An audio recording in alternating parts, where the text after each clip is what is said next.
Welcome to the Buster Corp 30-in-1 Micro Essay Extravaganza! Get ready for my 10-second rapid-fire theses all taken from my Blue Sky page. If you like any of the ideas presented here, please let me know in the comments so I can flesh it out into its own video later down the road. But for now, let's get into the micro reviews, essays, whatever you want to call them. The more I think about it, the more I love Ultraman Dyna, and I feel like my original video might have not done the show justice. It takes everything that made Tiga work, from its sci-fi concepts to special effects values, and injects it with its own brand of silly comedy and optimistic joy. Really goes to show how strong the Tiga Dyna Gaia trilogy is and how it got better with every entry. Koga Mitsuki from Green Yuri, I'm not using the full title right now, is literally designed for me to relate and love her. The androgyny, the style, the swap between stone-faced cool and social anxiety, it's all laser targeted toward me, and one day I hope to make a character as cool as her. Captain EO is next to the original version of Star Tours as my favorite thing the Disney parks have ever done. State-of-the-art 90s special effects with fun-ass musical sequence about earnestly wanting peace in the whole universe. It's the best thing Francis Ford Coppola ever did. One of my favorite things Street Fighter 6 did, and it did a lot of good stuff mind you, is make modern controls competitively viable and legal in tournaments. Yes, you lose some moves and need to learn your fundamentals still, but now a lot of the personal mental baggage is gone from having to memorize inputs and I can focus on learning the game. Yu-Gi-Oh! Arc 5 is a messy show, but it has some of the best side characters in the whole series. There's a few duds given the quantity of them because of the multiple dueling styles premise, but when they hit, you get old-timers like Sora, Silvio, Shun, Dennis, and more. Jujutsu Kaisen's anime adaptation made me do a hard 180 on my opinion of the series. I thought the manga was okay, but the anime elevates the material so much. Working conditions at MAPPA sucked, but damn, despite it all the animators pulled off some grade A material to make this a truly special show. Especially with how they handled the hidden inventory arc and Shibuya incident in Season 2. Again, that's the final product, not the production. MAPPA really needs to work out their shit. I think the Beast era of Transformers is oddly the take on the franchise that has the best attempts at being a pure genre sci-fi show. Between Beast War's mix of soap opera drama and new world exploring, and Beast Machine's attempts at grander ideals and philosophy in its themes, it hits more in a pure way compared to other sci-fi attempts Transformers has done since. Mouthwashing is the best attempt at a cinematic video game ever.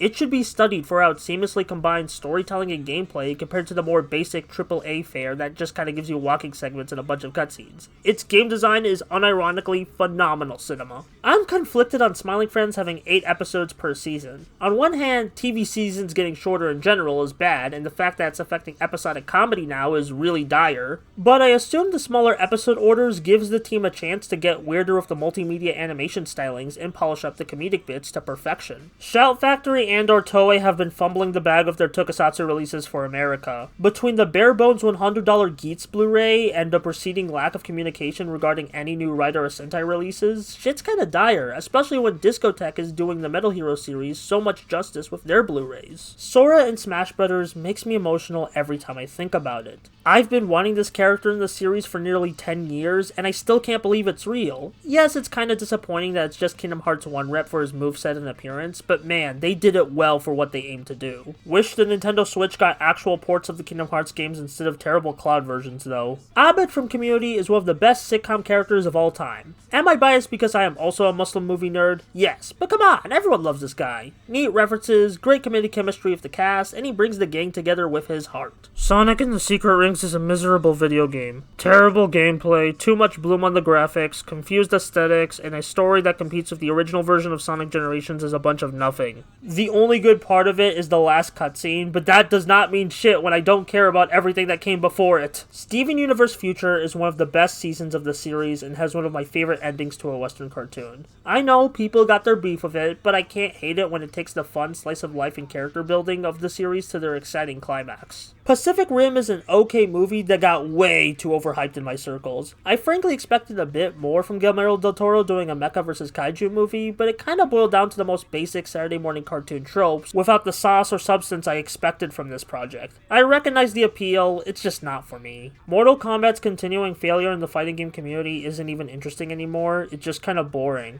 There's little the series can do at this point to make itself presentable for hardcore fighting game fans who have moved on to better games. The ultimate case of high graphics not equaling a great game. Kinnikuman Perfect Origin shows you don't need flashy Sakuga scenes to make your fights intense and gripping. The excellent storyboarding, key poses, and writing choices made go a long way into making some of the most hype fighting moments I've seen of a recent anime. Check this show out. Johnny vs. Cory in the House is one of the best reviews on the Some Call Me Johnny channel. Banger jokes all around, even the title is enough to make me laugh with the mental image it gives me. A comedic classic in the YouTube game review scene by my standards. Superman the movie and Captain America the First Avenger are for me the golden standard of superhero movies. Sure, there's better movies in the subgenre than them, but these are the purest expressions of heroism from the big two you'll get. Wholesome yet epic is the best way I could describe them. I think Dragon Ball Super Broly isn't just a visual marvel for the huge centerpiece fight, but for the smaller but expressive character animation done in the build-up to it. While I love superhero and have been enjoying Dyna, it's a shame we never saw more of Shintani's art style for Dragon Ball after Broly. Heihachi is probably the most consistently written Mishima in Tekken and is my personal favorite character in the series. While later games do unravel some complexities to him, that doesn't stop him from being one of the funniest evil old men in gaming. Sadly though, his reintroduction to Tekken 8 was pretty weak. Pikmin 3 is still my favorite game in the Pikmin series, partially because it was my first one, but mostly because I find it easier to replay than 4. 4 is very good, don't get me wrong, but it has the Mario Odyssey and Breath of the Wild problem of having a lot of collectibles and stuff to do to bloat it out, and 3 has the stronger character and story writing compared to it anyway. My favorite episode of the 2024 Doctor Who season is the Devil's Chord, because I think the musical elements it has are very fun, and I'm surprised there hasn't been a lot of popular Doctor Who musical moments throughout its history, like the Rasputin scene during 13's run. Guys, please watch Invincible Fight Girl. It's so nice to see a Western cartoon that loves anime but doesn't play it off as a gag and instead earnestly plays the battle shonen trope straight without any subversion or parody. I'm so grateful Adult Swim saved the show like they did with My Adventures of Superman.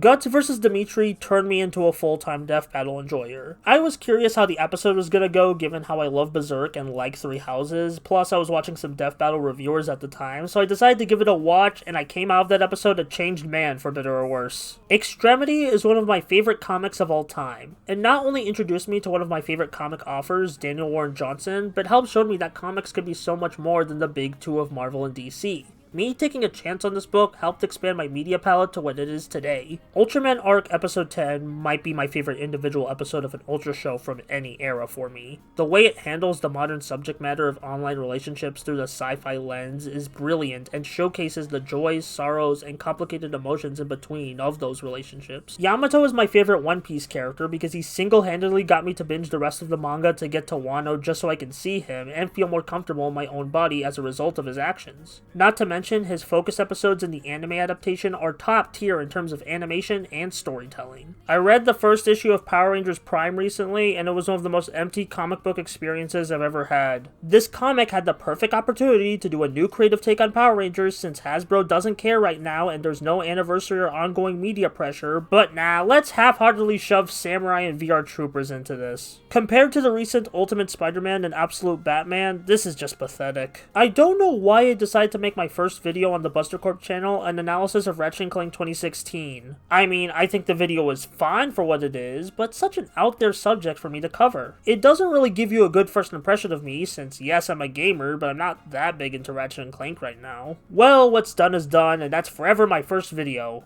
That you know of. But hey, that's all the micro essays I've got for you today. Tell me which ones you want to see expanded, or if you want to see another segment like this in the near future. See you later.